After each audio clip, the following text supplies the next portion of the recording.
दिल्ली की सत्ता के गलियारों में इन दिनों एक ही चर्चा है। क्या नरेंद्र मोदी सरकार अपने तीसरे कार्यकाल का सबसे बड़ा कैबिनेट फेरबदल करने जा रही है? क्या लंबे समय से सियासत के हाशिए पर दिखाई दे रही स्मृति ईरानी की फिर से सत्ता के केंद्र में वापसी होने वाली है? क्या अनुराग ठाकुर को भी दोबारा मंत्री बनाया जाएगा?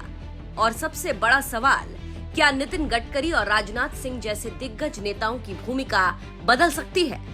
फिलहाल इन तमाम दावों की आधिकारिक पुष्टि नहीं हुई है, लेकिन मीडिया रिपोर्ट्स और राजनीतिक चर्चाओं ने राजधानी का सियासी तापमान बढ़ा दिया है।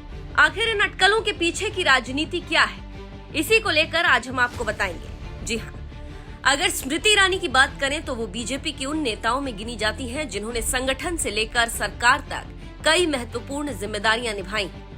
उन्होंने मानव संसाधन विकास, सूचना एवं प्रसारण, वस्त्र, महिला एवं बाल विकास और अल्पसंख्यक कार्य जैसे बड़े मंत्रालय संभाले।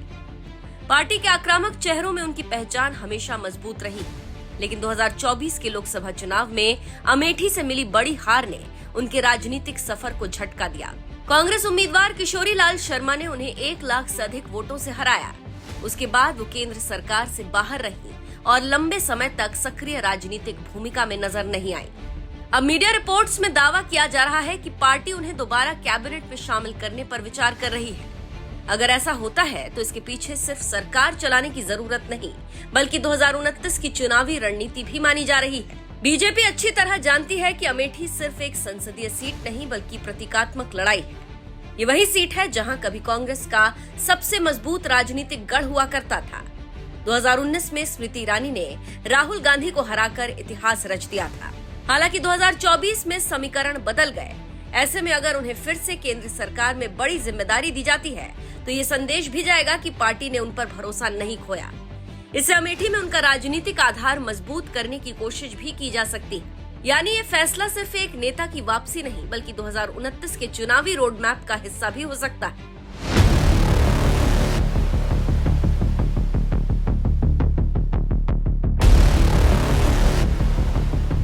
जानकारी देते चले कि मोदी कैबिनेट में सिर्फ ईरानी की ही चर्चा नहीं है, बल्कि पूर्व केंद्रीय मंत्री अनुराग ठाकुर का नाम भी चर्चाओं में है। अनुराग ठाकुर मोदी सरकार के दूसरे कार्यकाल में सूचना एवं प्रसारण और खेल मंत्रालय संभाल चुके हैं, लेकिन तीसरे कार्यकाल के कैबिनेट में उन्हें जगह नहीं मिली थी। अब खबरें हैं कि उनकी वापसी हो सकती है। इसके पीछे सबसे बड़ा कारण हिमाचल प्रदेश की राजनीति को माना जा रहा है। आने वाले विधानसभा चुनावों को देखते हुए बीजेपी प्रदेश में मजबूत नेतृत्व और प्रभावशाली चेहरों को आगे लाना चाहती है। अनुराग ठाकुर युवा नेतृत्व और संगठन दोनों में मजबूत पकड़ रखते हैं। ऐसे में उनकी वापसी पार्टी के लिए राजनीतिक संदेश भी हो सकती है। इसी के साथ उत्तर प्रदेश से भी एक बड़ा नाम चर्चा में है।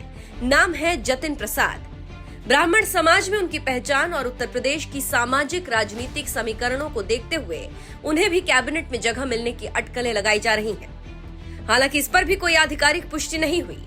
दिलचस्प बात यह है कि इन चर्चाओं के बीच कई ऐसे दावे भी सामने आ रहे हैं जिनमें कहा जा रहा है कि कुछ वरिष्ठ नेताओं की जिम्मेदारियां बदली जा सकती। नितिन गडकरी और राजनाथ सिंह जैसे बड़े नेताओं को लेकर तरह तरह की अटकलें लगाई जा रही हैं। कुछ रिपोर्ट्स में दावा किया गया है कि उनकी मौजूदा भूमिका बदल सकती है।